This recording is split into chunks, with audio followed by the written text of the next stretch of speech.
Bonjour à tous, aujourd'hui il est question de The Walk, le dernier film de Robert Zemeckis. Robert Zemeckis nous avait déjà bluffé il y a 3 ans avec son spectaculaire Flight, mais cette année, il place la barre de Funambule encore plus haut.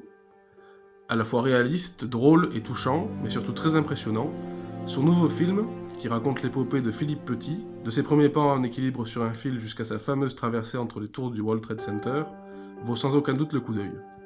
7 ans après le documentaire aux multiples récompenses Le Funambule, qui relatait déjà les mêmes faits, The Walk donne l'occasion de vivre en 3D l'exploit d'août 1974.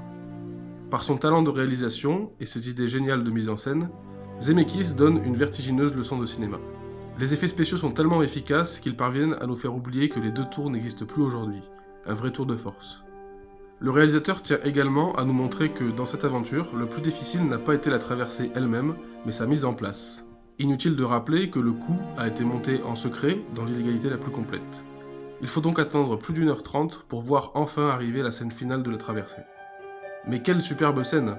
Nul doute que la musique composée par le talentueux et fidèle Alan Silvestri contribue à cette beauté et à cette mise en tension.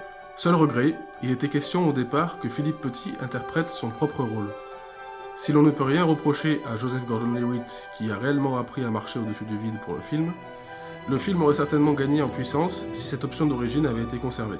En bref, Robert Zemeckis réalise ici ce qui pourrait bien devenir son meilleur film, après Forrest Gump bien sûr.